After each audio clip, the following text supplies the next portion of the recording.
Assalamualaikum dan salam sejahtera. Hari ini saya akan membentangkan dua teori penting dalam bidang perkembangan kognitif kanak-kanak iaitu Jim Piaget dan Lev Vygotsky. Kumpulan kami terdiri daripada 6 orang ahli iaitu seperti yang tertera. Kedua-dua tokoh ini menawarkan perspektif yang berbeza tetapi saling melengkapi dalam menjelaskan proses pembelajaran.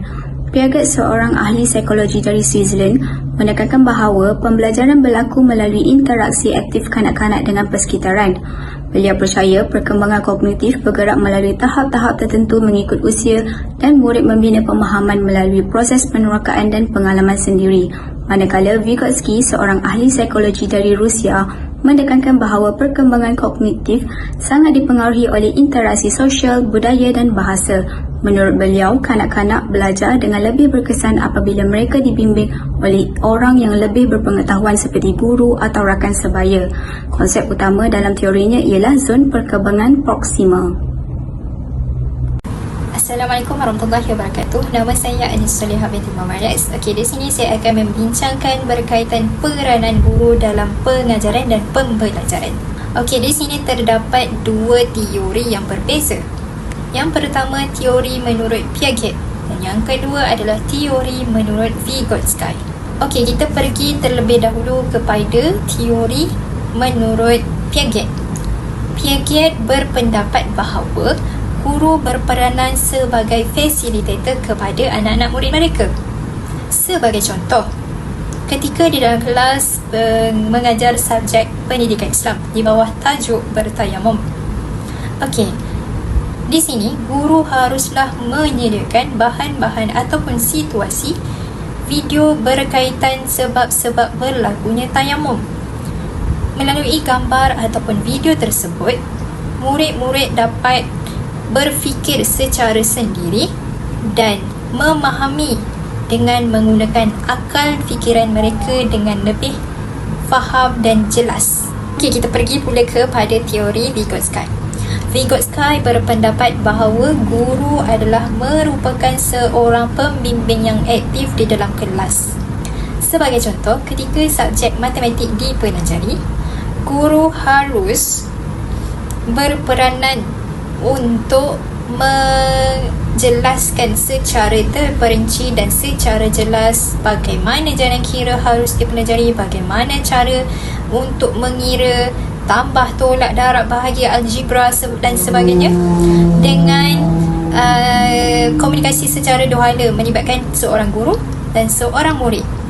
Okey, di situ Vygotsky berpendapat bahawa guru haruslah berperanan untuk membimbing anak-anak murid mereka supaya murid lebih memahami dengan lebih jelas dan mendapat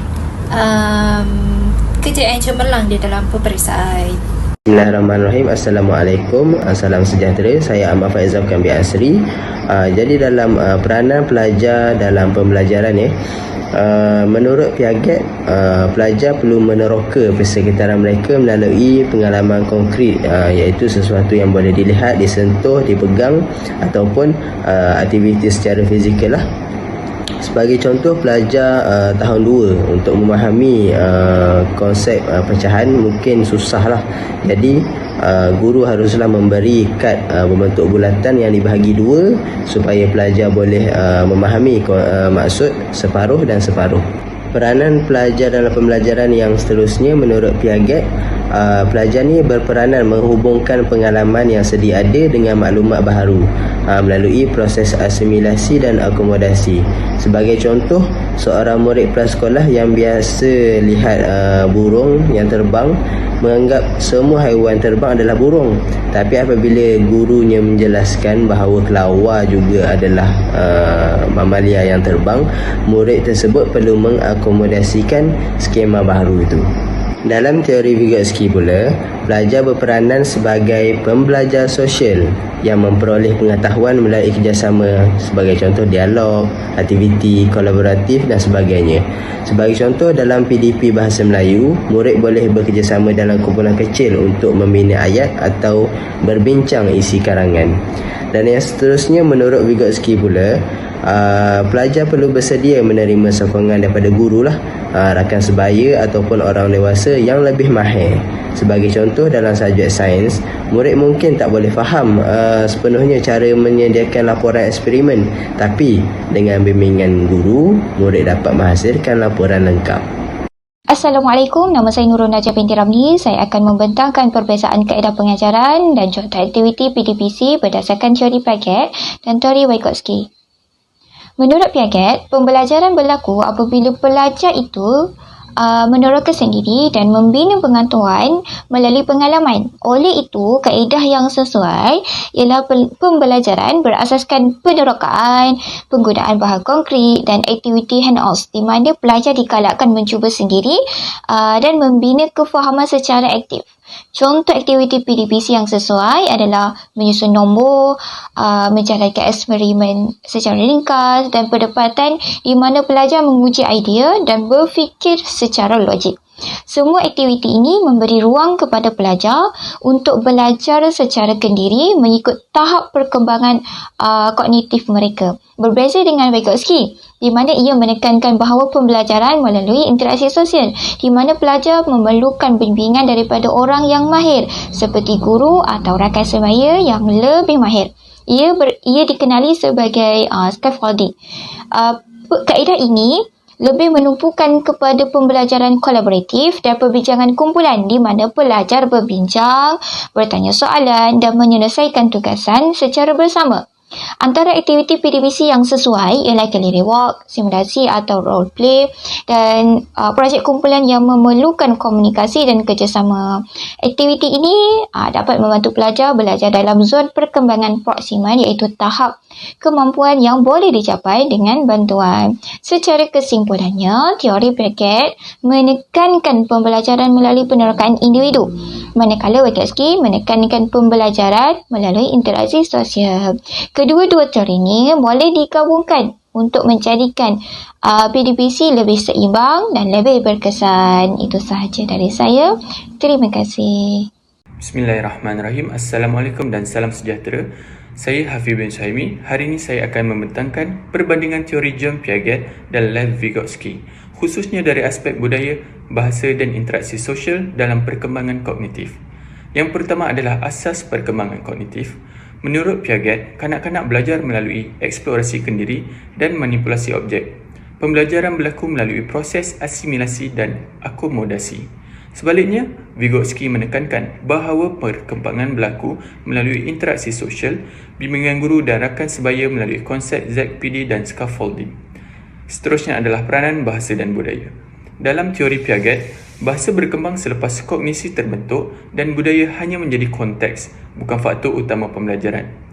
Dalam teori Vygotsky, bahasa merupakan alat pemikiran yang utama, manakala budaya membentuk cara berfikir dan memahami dunia. Seterusnya adalah peranan sosial. Piaget melihat interaksi sosial sebagai sokongan sampingan, manakala Vygotsky pula melihatnya sebagai aspek kritikal pembelajaran, terutamanya melalui dialog, kolaborasi dan penggunaan bahasa. Seterusnya adalah bukti kajian tempatan. Kajian tempatan menunjukkan bahawa pendekatan Piaget berkesan dalam pembelajaran konkret seperti penggunaan kad bacaan untuk literasi awal. Pendekatan Vygotsky pula meningkatkan kemahiran bahasa, konsep dan penyelesaian masalah termasuk untuk murid berkeperluan khas melalui bimbingan dan dialog. Seterusnya adalah relevansi di Malaysia. Dalam konteks pendidikan Malaysia yang majmuk, multilingual dan berasaskan interaksi sosial, pendekatan Vygotsky lebih relevan, namun Piaget penting untuk membina asas kognitif individu. Gabungan kedua-duanya menghasilkan pembelajaran yang lebih menyeluruh. Akhir kata, Piaget menekankan pengalaman individu, manakala Vygotsky menekankan bahasa, budaya dan sosial. Sinergi kedua-dua teori ini dapat memperkayakan PDP di Malaysia. Sekian, terima kasih. Assalamualaikum warahmatullahi wabarakatuh. Nama saya Nur Syairah binti Zakaria. Okey, saya akan bentangkan secara ringkas tentang implikasi teori Piaget dan Vygotsky dalam pendidikan. Secara mudahnya, kedua-dua teori ini membantu guru untuk faham macam mana murid belajar dan macam mana nak ajar dengan lebih berkesan. Piaget percaya perkembangan kognitif murid bergerak mengikut tahap umur. Jadi, aktiviti PDP kena selari dengan tahap mereka. Contohnya, murid kecil lebih faham bila guna objek sebenar, model ataupun demonstrasi. Pembelajaran mereka banyak bergantung pada penerokaan dan juga pengalaman sendiri. Sementara itu, Vygotsky pula tekankan pentingnya interaksi sosial. Vygotsky percaya murid belajar lebih baik apabila ada bimbingan sama ada daripada guru ataupun rakan sebaya. Ini yang kita panggil zon perkembangan proksimal ataupun ZPD. Melalui scaffolding pula, guru memberi bantuan secara berperingkat sehingga murid mampu berdikari dalam menyelesaikan tugasan. Jadi, pembelajaran bukan hanya seindividual semata-mata, tetapi ianya berlaku melalui sokongan. Dalam strategi pengajaran pula, Piaget mengingatkan guru supaya menggunakan bahasa dan aktiviti yang sesuai dengan tahap kognitif murid. Manakala, Vygotsky pula sarankan banyak aktiviti secara berkumpulan, perbincangan dan juga pembelajaran kolaboratif sebab interaksi sosial itu sendiri bantu kuatkan pemahaman murid. Secara keseluruhannya, Piaget membantu guru untuk kenal tahap perkembangan murid, manakala Vygotsky tunjukkan cara untuk membimbing mereka melalui interaksi dan sokongan. Apabila kedua-dua teori ini digabungkan, PDP menjadi lebih holistik, tersusun dan sesuai dengan keperluan sebenar murid di dalam kelas. Okey, itu sahaja pembentangan dari saya. Sekian, terima kasih. Kesimpulannya, Piaget menekankan proses perkembangan individu yang berlaku secara berperingkat, manakala Vygotsky melihat pembelajaran sebagai hasil interaksi sosial, budaya dan bahasa yang tidak terikat pada tahap tertentu. Dalam PDP masa kini, pendekatan Piaget membantu guru menyesuaikan aktiviti mengikut tahap kognitif murid, manakala teori Vygotsky menekankan bimbingan, kolaborasi dan komunikasi. Gabungan kekuatan kedua-dua teori ini dapat menghasilkan pendidikan yang lebih efektif, menyeluruh dan relevan dengan keperluan murid.